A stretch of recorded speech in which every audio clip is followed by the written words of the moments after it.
지난 주간 기도해 주셔서 감사하고요. 많은 분들 중보해 주셔서 저는 애틀란타 일정 잘하고 돌아왔습니다. 주일에 한번 뵙고 그 다음 주일에 다시 뵙게 되는 분들이 계시거든요.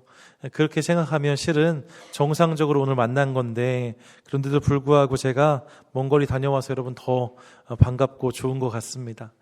여러분 사랑하고요. 날마다 우리 가운데 이런 반가움이 넘치면 좋겠다는 생각 많이 해봅니다. 나중에 기회가 있으면 이번 컨퍼런스에서 제가 보고 또 경험한 것들 함께 좀 나눌 시간 있었으면 좋겠습니다. 오늘은 왕의 교훈 10번째 시간으로 아하스에 대해서 함께 나눠보려고 합니다. 실은 왕의 교훈 시리즈를 시작할 때 제 마음 가운데 부담이 되는 왕들이 좀 있었어요. 그 왕들이 아하스, 또 므낫세 이런 왕들인데요. 성경을 보시면 저들의 행위가 참 악했다라고 기록하고 있거든요. 특별히 아하스는 악하기만 하는 왕이었습니다. 그러다 보니까 저의 이야기를 나눌 때 어떻게 나눌 수 있을까 이런 생각들을 해보았는데, 이번 주간에 묵상하고 또 기도하는 가운데 하나님이 또 다른 것들을 깨닫게 해주셨어요. 오늘 그 은혜를 함께 나누도록 하겠습니다. 한 두어 달 전이었는데요. 토요일날 제가 이제 성도님들 다 가시고 오후에 교회에 혼자 있는데 아주 거칠게 밖에서 저 현관문을 두드리는 소리가 들려왔습니다. 저 현관문에 초인종 달린 거 아세요? 옆에 초인종이 있어 누르시면 띵동띵동 하거든요. 근데 그걸 모르니까 안 보이면 흔들게 돼 있어요. 밖에서 문이 부서져라 누군가 이렇게 문을 흔드는 거예요. 무언가 하고 내려가 봤더니 웬 남성 두 분이 와 계셨는데 한 분은 아시안이었고 한 분은 미국 사람이었어요. 어떻게 왔냐고 물어봤더니 그 아시안 분은 미스터 헨이라고 했는데 저희 교회 옆에 있는 건물의 빌딩 매니저였습니다. 그분이 누수 관련된 전문가 분을 한 분 모시고 온 것이었어요. 요지는 뭐였냐면 그때 당시에 한 두어 달 전입니다. 이 건물 벽면에 또 비가 새기 시작했다는 거죠. 물이 새들어 오면서 아무래도 이게 우리 교회 문제인 것 같다고 다시 한번 찾아온 것이었습니다. 이전에 제가 얘기 좀 들었지요. 저희가 여기 뭐 하나 설치한 게 있었는데 그것 때문에 비가 샌다고 해서 다 철거하는 수고를 하셨다는 이야기 제가 들었었기 때문에 아마도 이분이 그 연장성산에서 아직도 그 부분에 대해서 의혹을 해결하지 못하고 왔나 보다 이런 생각을 해 보았어요. 머뭇 걸 필요가 없죠. 바로 들어오시라고 했고 같이 이곳에 넘어갔습니다. 그분 이야기가 옆에 있는 가게들 중에 한쪽의 벽에서 물이 계속 이렇게 스며 나온다는 거예요. 아마도 교회의 벽에 저희가 못을 박든지 무언가를 하면서 금이 간 게 아닐까.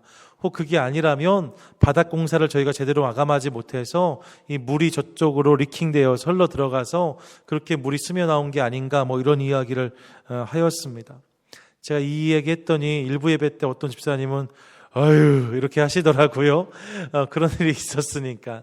근데 여러분 아무리 생각해도 이렇게 봐도 구멍 같은 게 없는 거예요. 설마 그럴 리가 있겠냐 했더니 물이 분명히 새 들어온다는 거죠. 벽면엔 금이 없지 않냐 했더니 바닥이 리킹이니까 너희가 이 공사를 다시 해줬으면 좋겠다라고 저한테 이야기했어요. 근데 상식적으로 말이 되지 않지요. 제가 봤을 때만 해도 비가 몇 번 왔었거든요. 비가 오면 그 비가 이렇게 저 건물과 이 건물에서 새어나온 비들이 가운데 도랑으로 흘러서 밖으로 나가는 것 제가 이미 본 적이 있는데 그 말이 별로 타당치 않다 생각했습니다. 그래서 바로 호수를 꺼내왔지요. 그래서 물을 한참이나 뿌렸습니다. 이거 잘 보라고 물을 한참 퍼 부었어요. 저쪽 벽에다가 제가 막 물을 갖다 쏜 거지요.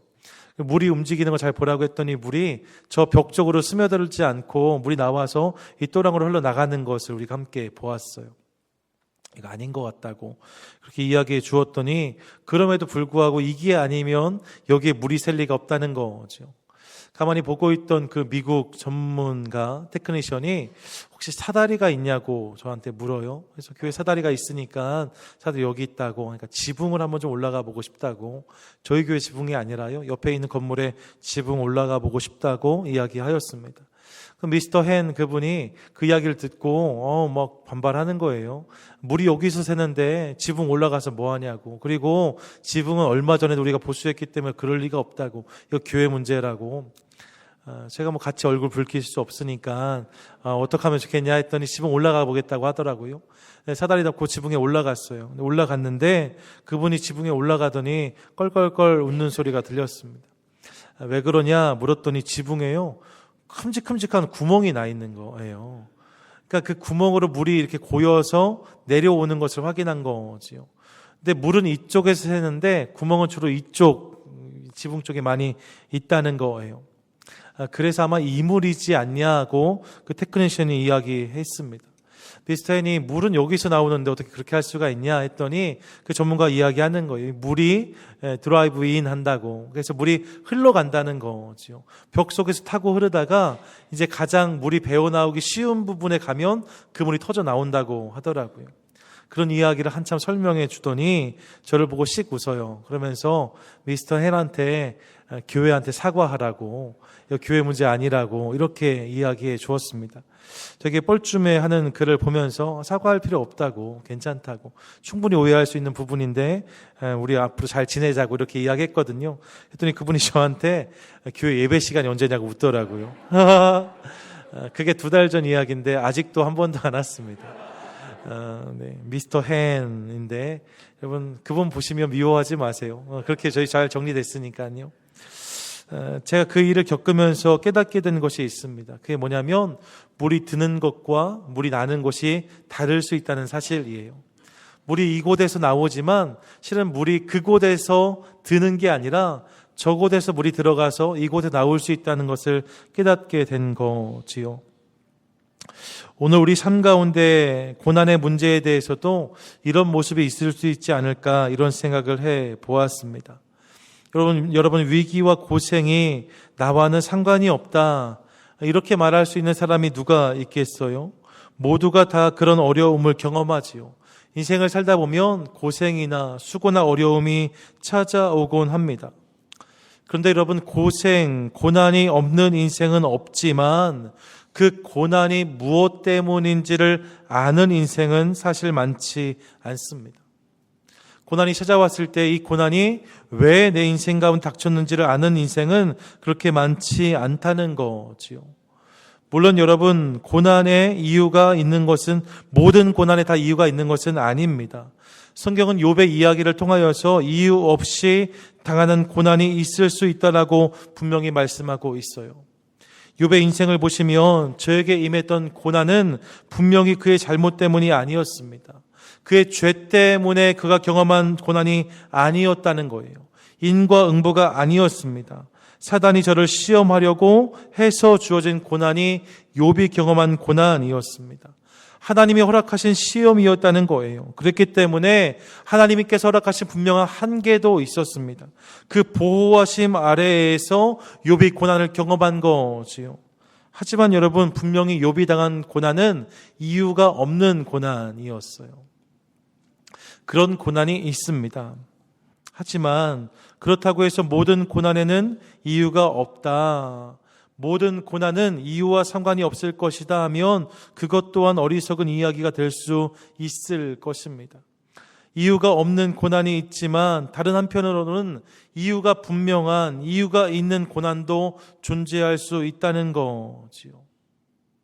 오늘 아하스의 인생을 보면 이것을 우리가 확인할 수 있습니다. 여러분 아하스의 인생을 보시면 고난의 연속, 위기의 계속이란 말이 떠오릅니다.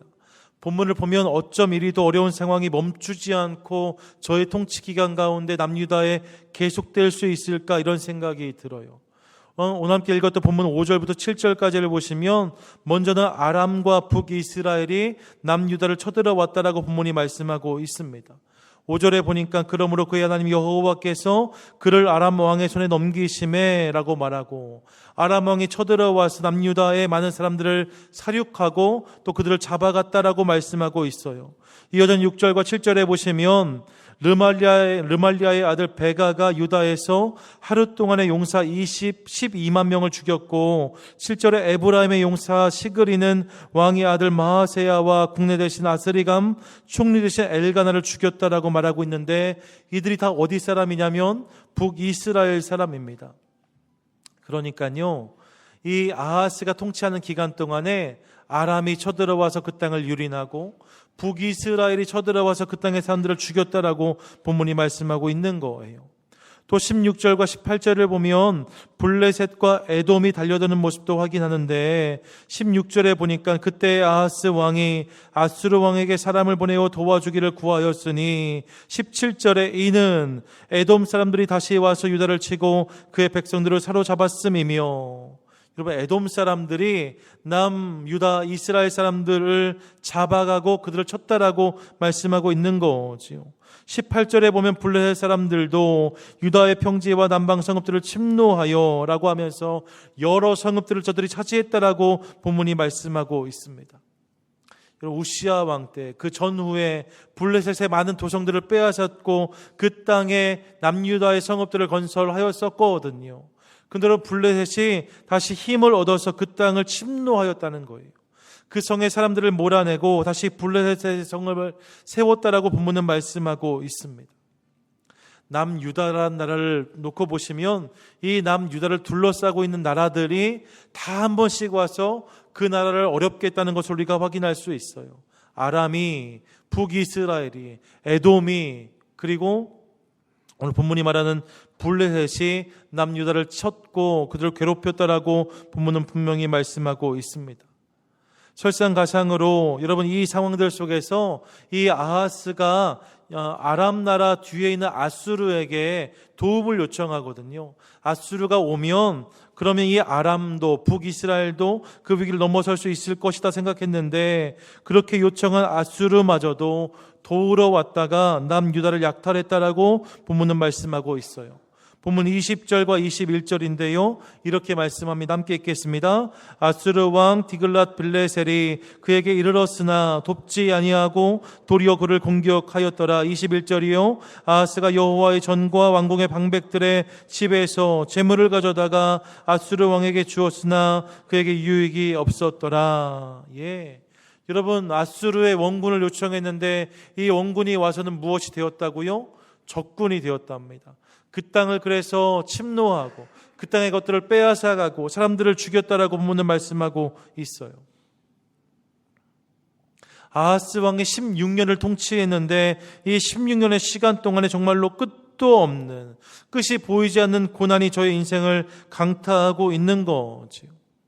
계속적인 고난을 살피면서 저의 인생이 욥과 비슷하지 않나 이런 생각마저도 듭니다. 여러분 저의 인생 가운데 그런 어려움이 계속해서 반복되고 있어요.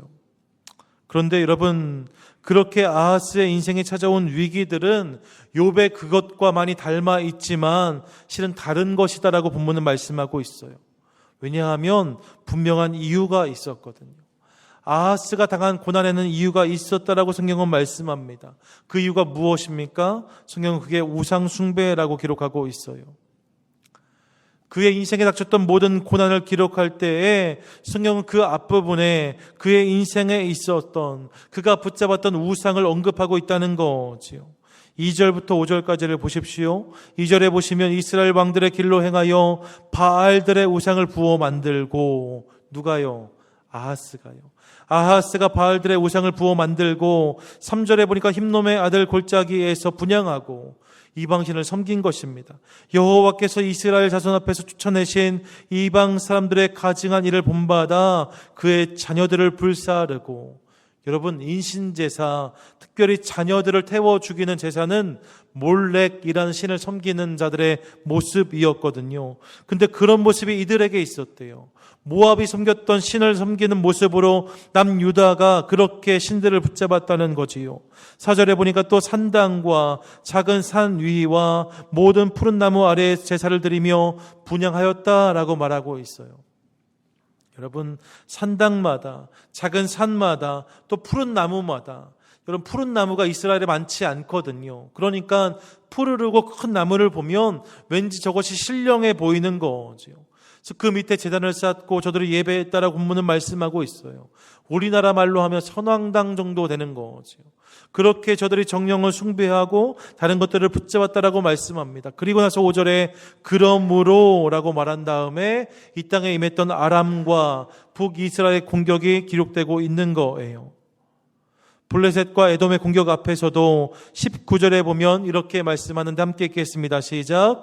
이는 이스라엘 왕 아하스가 유다에서 망령되이 행하여 여호와께 크게 범죄하였으므로 여호와께서 유다를 낮추심이라. 예, 여러분, 저들이 블레셋과 에돔의 공격을 당한 이유가 뭐예요? 하나님께 크게 범죄하였기 때문이다라고 말씀하고 있어요. 우상을 숭배하고 우상만을 붙잡은 것, 그것이 저들에게 큰 죄가 되었다는 것이지요.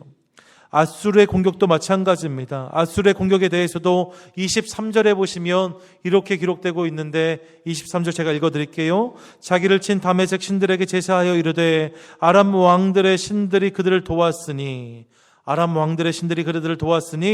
나도 그 신에게 제사하여 나를 돕게 하리라 하였으나 라고 말하고 있어요.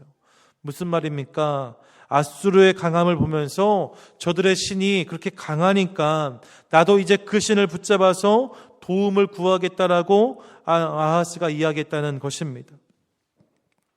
여러분, 아하스의 인생에 고난이 끊임없이 불어닥쳤는데 이 고난은 바로 이로 인한 고난이었다고 성경은 말씀하고 있어요. 우상을 숭배하고 하나님이 아니라 다른 것을 붙잡았던 저의 인생 가운데 이런 어려움이 계속해서 임하게 되었다는 거지요. 그런데 여러분, 남유다, 하나님 백성들의 왕이었다 말하는 아하스의 인생을 보면 그는 이런 고난이 닥쳤음에도 불구하고 고난이 닥치면 닥칠수록 점점 더 우상을 열심히 숭배했다는 것을 우리가 확인할 수 있습니다. 22절에 보니까 이렇게 말씀해요. 이 아하스 왕이 곤고할 때, 저 인생이 곤고하게 되었는데 그때 어떻게 했다고요? 더욱 여호와께 범죄하여 라고 말하고 있습니다. 고난이 닥치면 닥칠수록 더욱더 우상을 열심히 붙잡았다는 거예요. 하나님 아닌 것도 더욱더 의지했다라고 본문은 말씀하고 있습니다. 심지어 여러분, 막판에 가면 여호와의 성전에까지 아수르의 제단을 세워놓고서 자기 가는 곳들마다 그 아수르의 제단을 세워놓고서 이방신을 섬겼던 모습을 우리가 확인할 수 있습니다. 동일 본문인 열왕기에 가서 보시면 여호와의 성전 안에 아수르 신을 섬기는 제단을 쌓았고 여호와의 성전을 섬기는 제사장들로 하여금 이방신을 섬기게 하였다라고 본문은 말씀하고 있어요. 아하스의 삶 가운데 이런 악함이 있었다는 거지요. 그래서 여러분, 그의 이름을 보면 그의 이름이 아하스잖아요. 근데 여러분, 이 아하스라는 이름은 실은 본명은 여호아하스거든요. 여호아하스. 이 여호아하스의 이름의 뜻은 무엇이냐면 여호와께서 붙잡아 주시기를, 여호와께서 붙잡아 주십니다라는 의미를 가지고 있어요. 그런데 여러분, 이 여호아하스에서 앞에 여호를 떼어냈습니다.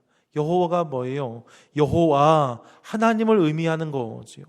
무슨 말입니까? 나와 하나님은 상관이 없다는 거예요. 여호와께서 붙잡아 주시기를 해서 이제 그냥 붙잡아 주시기를로 이름을 바꿔버렸어요. 아무나 나를 붙잡아 주기를. 내가 지금 붙잡고 숭배하는 우상이, 이방신들이, 미신이 나를 붙잡을 수 있을 것이다. 저의 이름을 아하스라 불렀다는 것이지요. 예, 여러분, 하나님을 찾지 않는 인생, 그 인생의 모습이 아하스의 모습이었다라고 성경은 말씀하고 있습니다. 아하스가 이 고난이 저에게 하나도 아픔이 되지 않아서 그렇게 무뎠을까? 여러분, 그렇지 않습니다. 어떤 사람에게 고난이 달다 말할 수 있겠어요? 아하스에게도 고난은 어려운 것이었습니다. 힘이 들었습니다.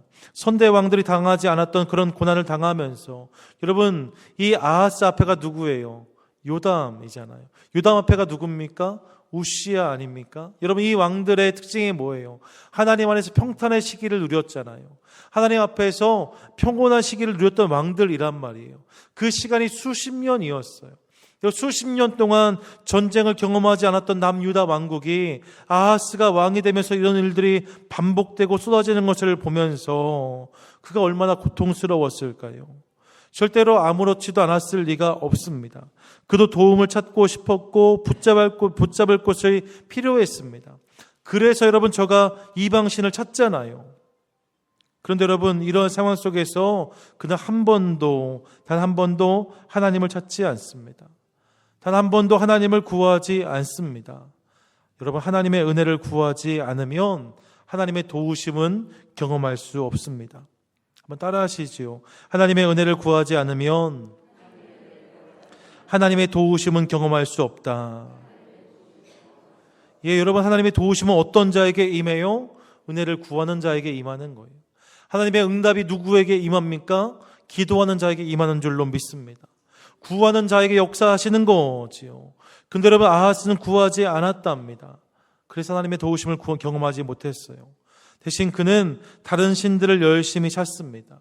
위기가 크면 클수록, 문제가 어려우면 어려울수록 더 열심히 그 우상을, 그 미신을 붙잡습니다. 왜 그랬을까요? 저는 이것이 아하스가 범한 진단의 오류라고 생각합니다.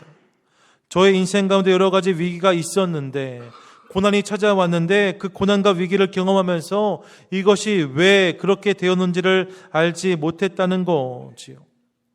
하나님을 찾지 않았기 때문에 하나님을 좀 구하라고, 나에게 돌아오라고 주님이 주신 시험들이었는데, 아하스는 이 문제들을 풀어내면서 내가 아마도 더 나은 우상을 만나지 못해서 이런 일들을 겪나 보다, 내가 이방신들을 더 잘 섬기지 못해서 이런 문제를 경험하나 보다, 이렇게 생각했다는 거예요.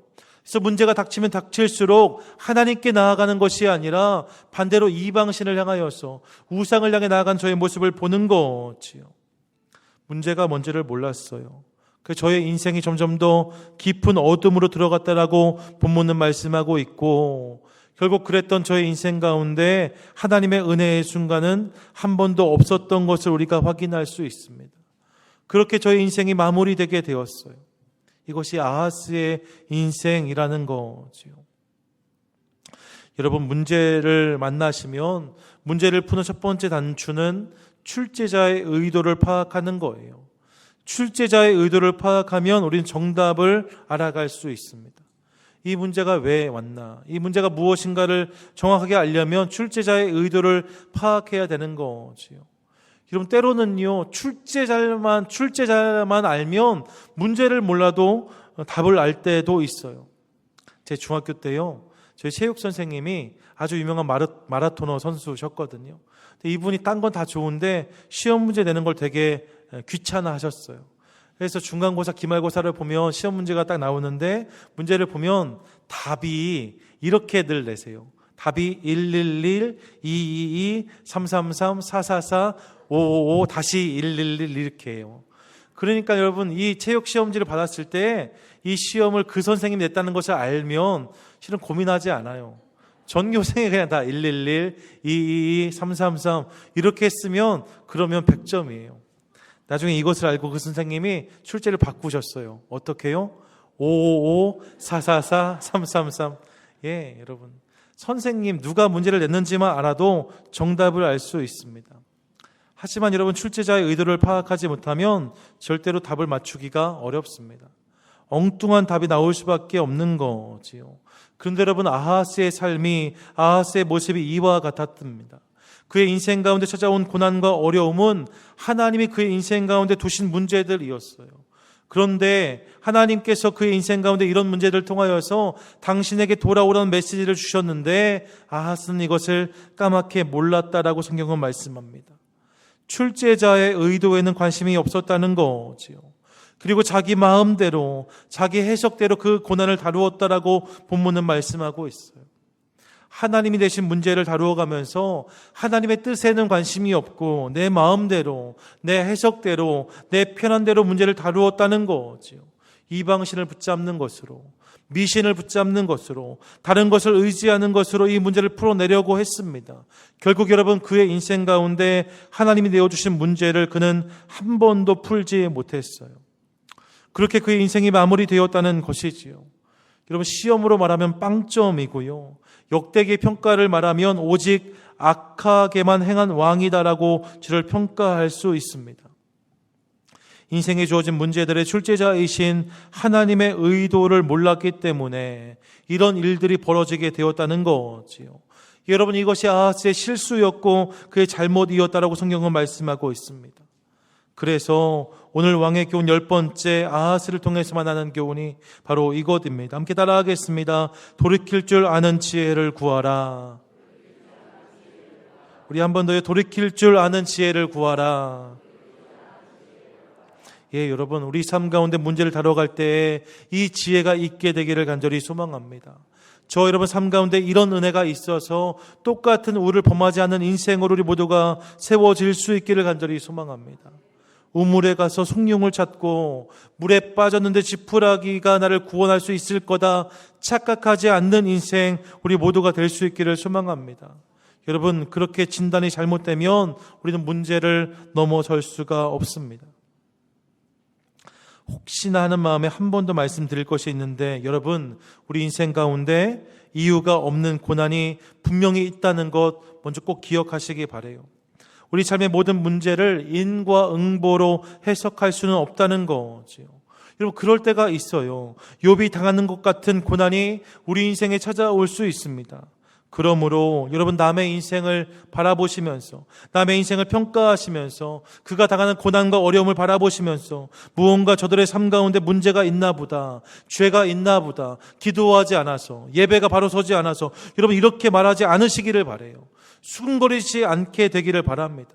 어제 홀리 리바이벌 강사님이 그렇게 말씀하시더라고요. 교회 안에 사단은 전화기를 타고 돌아다닌다고. 여러분, 이럴 수 있다는 거예요. 이렇게 저렇게 그랬대더라 저렇대더라.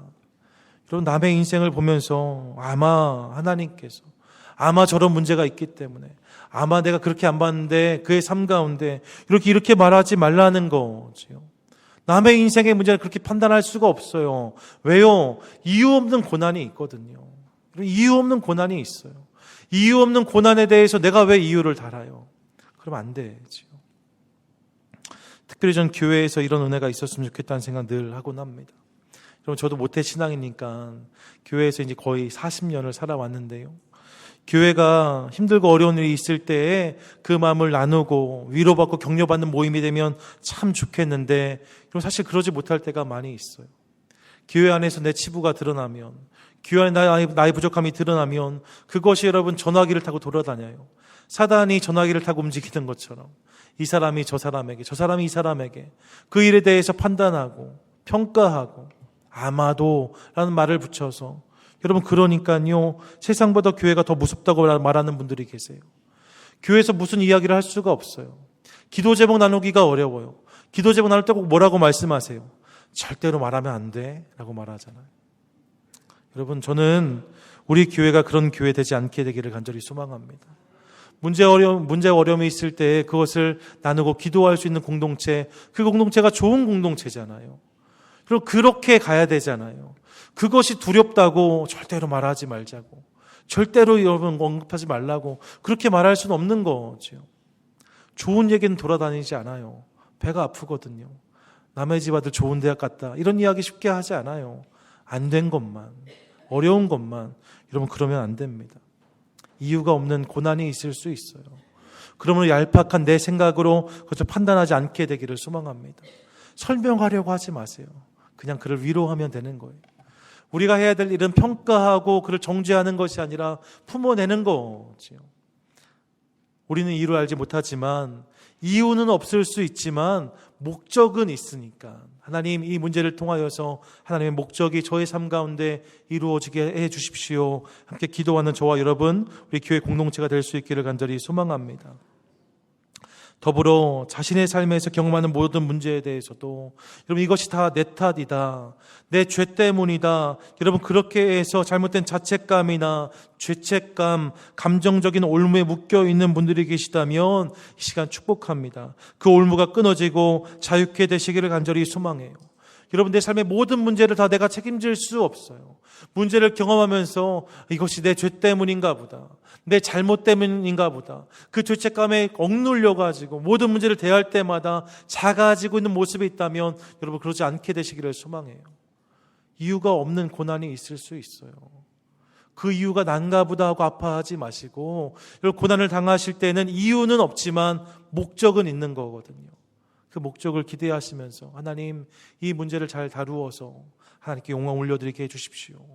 내가 기도할 때 하나님 그걸 기억해 주십시오. 함께 구하는 저와 여러분 될 수 있기를 간절히 소망합니다.